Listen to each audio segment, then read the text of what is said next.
Hi hello வணக்கம், நான் உங்கள் ஷெரல் ஃபார் ஷெரல்ஸ் கிச்சன். இன்னைக்கு நம்மளோட ரெசிபி ரவா கேசரி. வாங்க இதை எப்படி செய்யலான்னு பார்க்கலாம். இதுக்கு தேவையான பொருட்கள்: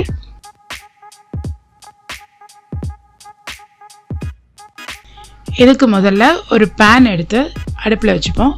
அது கொஞ்சம் சூடான உடனே ஒரு ஸ்பூன் அளவுக்கு நெய் விட்டுருக்கோம். அதில் இப்போ நம்ம ஒரு கப் அளவுக்கு ரவை எடுத்துருக்குறோம். அந்த ரவை எடுத்து அந்த நெய்யில் போட்டு லேசாக வதக்க ஆரம்பிங்க. அது வாசனை வர்ற அளவுக்கு வறுக்கணும், ரொம்ப ப்ரௌன் ஆகிடக்கூடாது. வறுக்கும் போதே உங்களுக்கு அந்த வாசனை வர்றது நல்லா தெரியும்.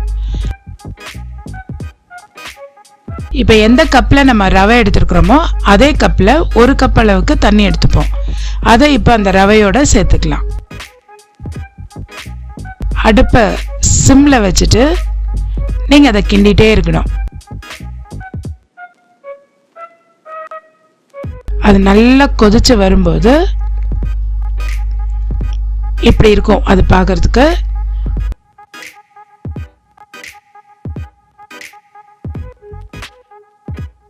இப்போ நீங்கள் அதே பாத்திரத்தில் ஒரு கப் அளவுக்கு சுகர் எடுத்துப்போம்.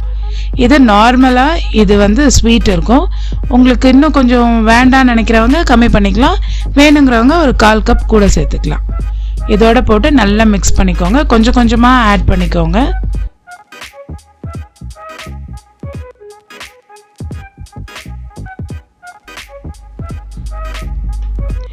இந்த ஸ்டேஜில் ஒரு 1/4 ஸ்பூன் அளவுக்கு ஃபுட் கலர் அதை ஆட் பண்ணி அதில் கொஞ்சமாக தண்ணி சேர்த்து அதை நல்லா மிக்ஸ் பண்ணி அந்த கேசரியோட சேர்த்துக்கோங்க.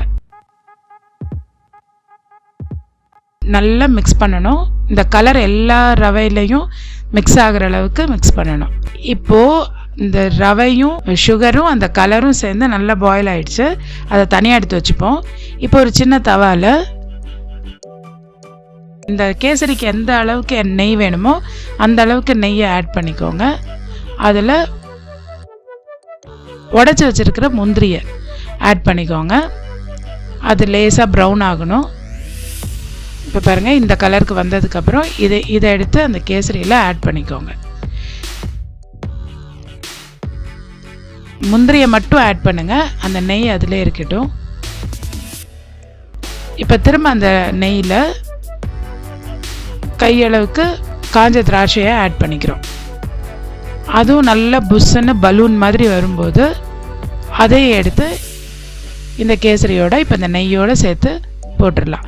இப்போ அதை எடுத்து அடுப்பில் வச்சு நல்லா போட்டு மிக்ஸ் பண்ணுங்கள். இந்த முந்திரி திராட்சை எல்லாம் இந்த கேசரியில் நல்லா மிக்ஸ் ஆகணும். அந்த அளவுக்கு மிக்ஸ் பண்ணிக்கோங்க. நல்லா பொடியாக ஆக்கி வச்சுருக்கிற ஏலக்காய், ஒரு 4 ஏலக்காய் எடுத்து நல்லா பொடி பண்ணி அதையும் இந்த கேசரியோடு சேர்த்து நல்லா மிக்ஸ் பண்ணிவிடுங்க. நல்லா கலந்து விட்டுருங்க. கேசரியில் எல்லா இடத்துலையும் மிக்ஸ் ஆகணும். அவ்வளோதான், நம்மளோட சுவையான கேசரி ரெடி. இதுக்கு வேணும்னா நான் அளவாக நெய் சேர்த்துருக்கேன். உங்களுக்கு வேணும்னா இன்னொரு ஸ்பூன் நெய் கூட ஆட் பண்ணிவிட்டு சேர்த்து சாப்பிடலாம். சாப்பிட்றதுக்கு ரொம்ப சுவையாக இருக்கும். சாப்பிட்டுட்டு கமெண்ட் செக்ஷனில் எப்படி இருந்ததுன்னு போஸ்ட் பண்ணுங்கள். இன்னொரு நல்ல ஒரு ரெசிபியோட உங்களை நான் சீக்கிரமாக மீட் பண்ணுறேன். Until then, this is Sheryl saying tata bye bye, see you.